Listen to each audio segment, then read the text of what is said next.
അധ്യായം 9. നിങ്ങളുടെ ഉപബോധ മനസ്സിന്റെ ശക്തി സമ്പത്തിനായി എങ്ങനെ ഉപയോഗിക്കാം. നിങ്ങൾക്ക് സാമ്പത്തിക ബുദ്ധിമുട്ടുകൾ ഉണ്ടെങ്കിൽ, ജീവിതത്തിന്റെ രണ്ടറ്റവും കൂട്ടിമുട്ടിക്കാൻ നിങ്ങൾ ശ്രമിക്കുന്നുണ്ടെങ്കിൽ, അതിനർത്ഥം നിങ്ങൾക്ക് എല്ലായ്പ്പോഴും ധാരാളമായി ധനം ഉണ്ടാകുമെന്നും അല്പം മിച്ചം വയ്ക്കുവാൻ സാധിക്കുമെന്നും നിങ്ങളുടെ ഉപബോധ മനസ്സിനെ നിങ്ങൾ ബോധ്യപ്പെടുത്തിയിട്ടില്ല എന്നാണ്. ആഴ്ചയിൽ കുറച്ച് മണിക്കൂർ മാത്രം ജോലി ചെയ്യുകയും അതിശയകരമായി പണം ഉണ്ടാക്കുകയും ചെയ്യുന്ന സ്ത്രീകളെയും പുരുഷന്മാരെയും നിങ്ങൾക്കറിയാം. അവർ കഠിനമായി അധ്വാനിക്കുകയോ അടിമവേല ചെയ്യുകയോ ചെയ്യുന്നില്ല.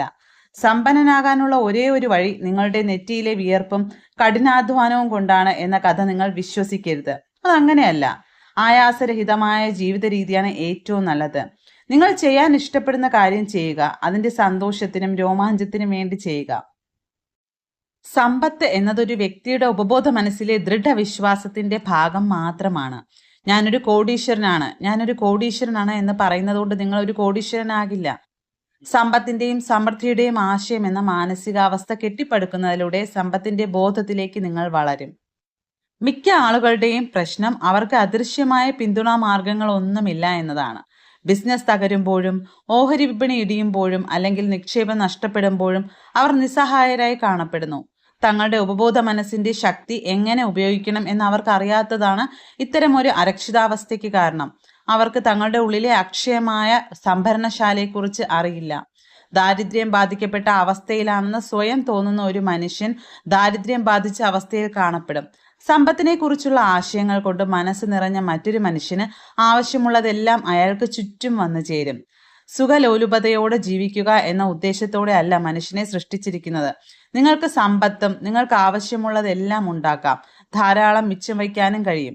നിങ്ങളുടെ മനസ്സിനെ തെറ്റായ ആശയങ്ങളിൽ നിന്ന് ശുദ്ധീകരിക്കാനും അവയുടെ സ്ഥാനത്ത് ശരിയായ ആശയങ്ങൾ പകരാനും നിങ്ങളുടെ വാക്കുകൾക്ക് ശക്തിയുണ്ട്.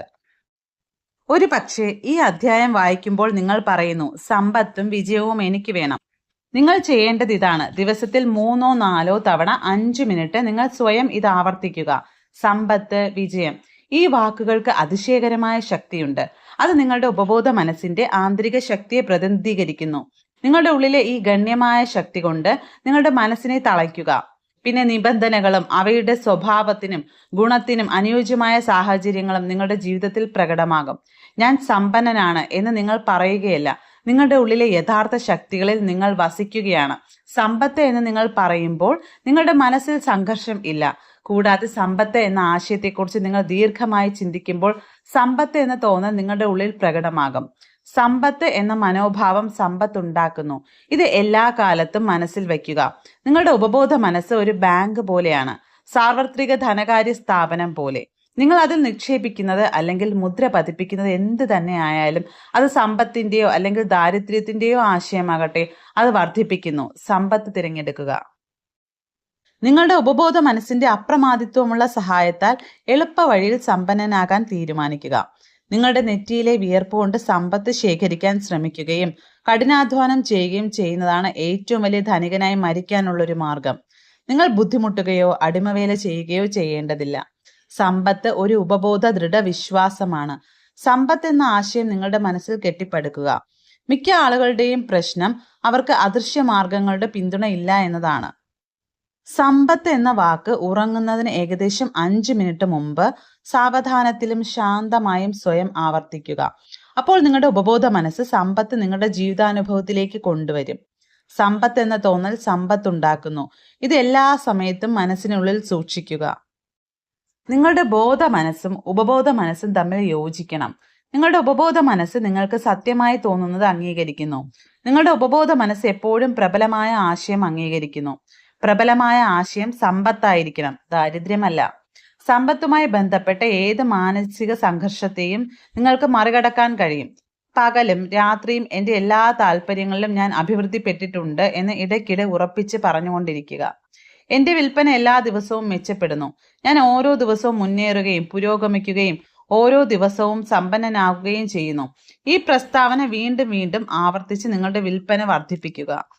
മതിയായ അത്രയും ഇല്ല, അല്ലെങ്കിൽ ഒരു കുറവുണ്ട് മുതലായ ശൂന്യമായ ചെക്കുകൾ എഴുതുന്നത് നിർത്തുക. ഇങ്ങനെയുള്ള പ്രസ്താവനകൾ നിങ്ങളുടെ നഷ്ടം വിപുലീകരിക്കുകയും വർദ്ധിപ്പിക്കുകയും ചെയ്യുന്നു. ഐശ്വര്യമുള്ള ചിന്തകൾ, സമ്പത്ത്, വിജയം എന്നിവ നിങ്ങളുടെ ഉപബോധ മനസ്സിൽ നിക്ഷേപിക്കുക. അപ്പോൾ അത് നിങ്ങൾക്ക് കൂട്ടുപലിശ തരും. നിങ്ങൾ ബോധപൂർവം സ്ഥിരീകരിക്കുന്നത് കുറച്ച് നിമിഷങ്ങൾക്ക് ശേഷം നിങ്ങൾ മാനസികമായി നിഷേധിക്കാൻ പാടില്ല. അത് നല്ലതെന്ന് നിങ്ങൾ ഉറപ്പിച്ചതിനെ നിർവീര്യമാക്കും. നിങ്ങളുടെ മനസ്സിലുള്ള ആശയങ്ങളാണ് സമ്പത്തിന്റെ യഥാർത്ഥ ഉറവിടം. ദശലക്ഷക്കണക്കിന് ഡോളർ വിലമതിക്കുന്ന ഒരു ആശയം നിങ്ങൾക്കുണ്ടായേക്കാം. നിങ്ങൾ അന്വേഷിക്കുന്ന ആശയം നിങ്ങളുടെ ഉപബോധ മനസ്സ് നിങ്ങൾക്ക് നൽകും. കുശുമ്പും അസൂയയും സമ്പത്തിന്റെ ഒഴുക്കിനെതിരെയുള്ള തടകളാണ്. മറ്റുള്ളവരുടെ സമൃദ്ധിയിൽ സന്തോഷിക്കുക. സമ്പത്തിലേക്കുള്ള തടസ്സം നിങ്ങളുടെ സ്വന്തം മനസ്സിലാണ്. എല്ലാവരുമായി നല്ല മാനസിക ബന്ധം പുലർത്തുന്നതിലൂടെ അത് നശിപ്പിക്കുക.